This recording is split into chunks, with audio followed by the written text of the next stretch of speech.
Illegal Polish television in liquidation and Donald Tusk's strategic TV stations, TVN and Polsat, are holding a presidential debate on May the 12th. Other TV stations, including Poland's largest news station, Republika, have not been allowed to co-host the event. Not only that, but TVP reportedly does not intend to release the event's broadcast signal either. The National Broadcasting Council does not agree to such behaviour. There is no consent from the regulator of the Polish audiovisual media market for such lawlessness. This is an unacceptable violation of the law, both the right of citizens to have equal access to information and the right of journalists to report on important social events. I remind you that the Constitution and the press law clearly state this. The criminal behaviour of the public media is also condemned by the Association of Polish Journalists. This can only be justified in one way. Someone is simply very afraid that the viewers of these very television stations will not discover that there is TV Republika, and for them to not see it as a valuable, interesting and modern broadcaster. TV Republika does not intend to stand aside and demands participation in the May 12th debate. Our viewers have the right to do so. Republika!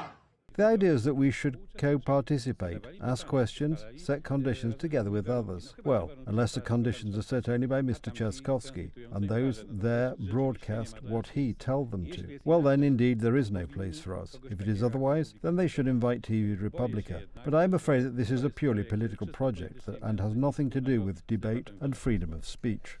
As if that wasn't enough, huge controversy among the electoral staff has been caused by the fact that Dorota Wysocka-Schnepp is to conduct the debate on behalf of the illegal TVP. This was supposed to be a chilling effect, unlawful spying and widespread fear. Doubts about Dorota Wysocka-Schnepp's job extend across the divisions of the vast majority of presidential candidates' staffs, who vehemently protested against the decision.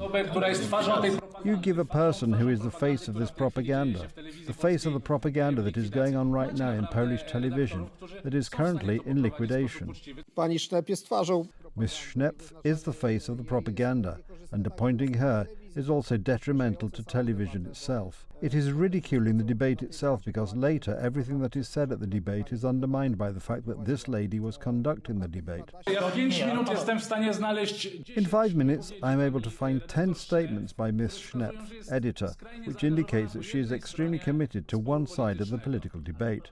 However, the power of the forcibly taken over public media was deaf to this suggestion and has no intention of changing the presenter.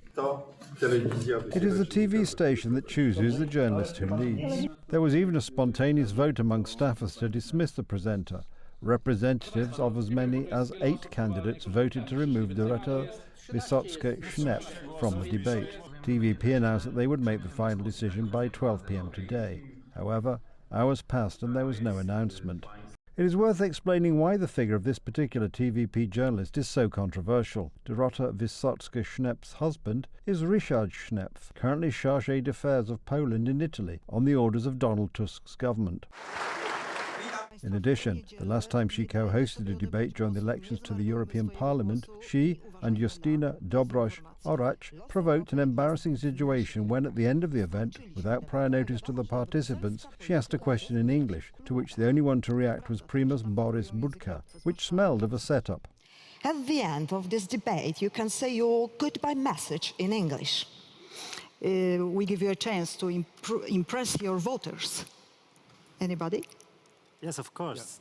Another time, editor Schnepp, as an admirer of freedom of speech, took a shine to the idea of blocking Portal X in Poland.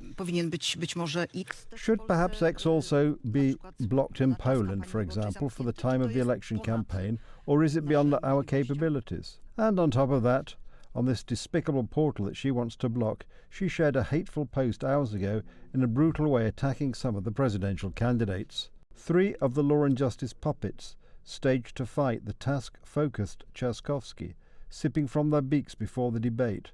The masks dropped for these clowns. Yet the lack of independence of editor Wysocka-Schnepp be further evidenced by the Anti-Hyena of the Year award she received from the Association of Polish Journalists for her programme Dangerous Liaisons.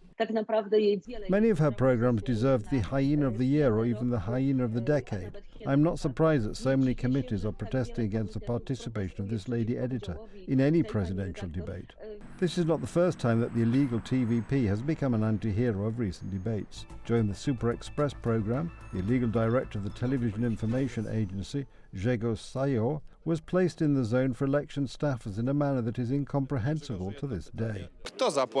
Who paid Joanna Dunikowska for the debate in Końskie? Who paid, TVP or Rafał Trzaskowski's staff? Do you know or not? In addition, a notice of a possible crime by TVP in liquidation has been filed with the district prosecutor's office in Warsaw. This concerns the ill-fated debate in Końskie, when Rafał Trzaskowski's staff, with the help of the forcibly taken over public media, organised their own debate, which many believe was a violation of the election code. This will already be another moment of testing for the Bodnar prosecutor's office. Current practice, however, does not fill us with optimism.